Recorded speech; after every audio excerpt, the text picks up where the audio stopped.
গতকাল থেকে পশ্চিমবাংলার প্রত্যেকটি বিধানসভায় এলাকায় শুরু হয় এক জনকল্যাণ শিবির। নৈহাটি বিধানসভার অন্তর্গত নৈহাটি পৌরসভায় এই শিবিরটি আয়োজিত হয়েছিল। উক্ত শিবিরে মানুষের ভিড় চোখে পড়ার মতন। উক্ত শিবিরে এসে মানুষেরা কতটা আনন্দিত হয়েছে এই প্রকল্পগুলিকে এক ছাদের তলায় পেয়ে তা আমরা আমাদের প্রতিবেদনে তুলে ধরলাম। Bureau report 3M entertainment news.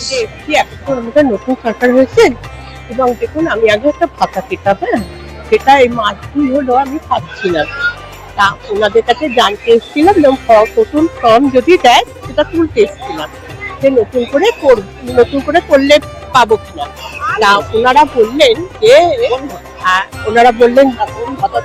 বিধবা ভাতা এবং ওনারা বললেন আপনারা যখন একবার কেটেন তখন আপনাকে করতে হবে না, ওটা নিয়ে ওটা আবার ঢুকতেও পারে। দেখুন আবার ঢুকতেও পারে, নিশ্চয়ই কোনো কিছুতে আটকাচ্ছে, ঢুকতেও পারে এবং আমরা এই অফিসেই থাকবো, আপনি আসুন। সরকারের 4 বার বার্ধক্য ভাতা করেছিলাম কিন্তু নাম আমার নথিভুক্ত হয়নি, তাই এবারে এসছি এখানে রেজিস্ট্রেশন করার জন্য। ধন্যবাদ। আমি নৈহাটিতে থাকি, ওই তো 17 নম্বর ওয়ার্ড। বিভিন্ন রকম প্রশ্ন আছে। সরকার পরিবর্তন হয়েছে, কিছু নতুন স্কিম আসছে, যে স্কিমগুলো বিগত সরকার যেমন আয়ুষ্মান কার্ড, আয়ুষ্মান ভারত চালু করতে দেয়নি। বিভিন্ন রকম স্কিম যেগুলো সেন্ট্রাল স্কিম ছিল সেগুলোকে প্রতিবন্ধকতা ছিল, সেগুলো এই পশ্চিমবঙ্গে লাগু হতে দেয়নি। তো মানুষের মধ্যে উৎসাহ আছে। আমি নিজে ব্যক্তিগতভাবে বহু মানুষের সাথে কথা বললাম, মানুষ জানতে চাইছেন।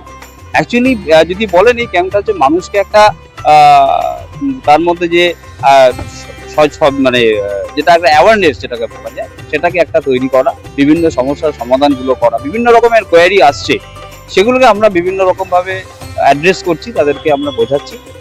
একটা বলতে পারেন সচেতনতা একটা শিবির এবং তাদেরকে সহায়তা করা। কতগুলো প্রকল্প এবং মেন প্রায়োরিটি কি করছে?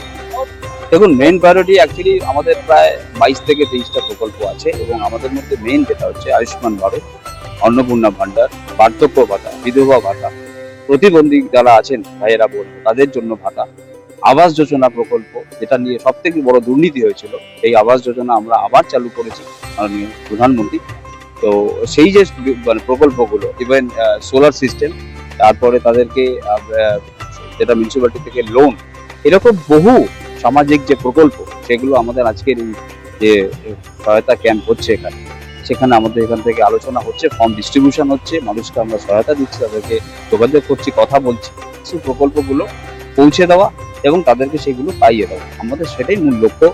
মাননীয় মুখ্যমন্ত্রীর নির্দেশ এবং আমাদের বিধায়ক সৌমিত্র চট্টোপাধ্যায়ের ব্যবস্থাপনায় আমরা সেই কাজে ব্রত হয়েছি, আমরা সেই কাজে লেগে আছি। মানুষকে পরিষেবা আমাদেরকে পাইয়ে দিতে হবে।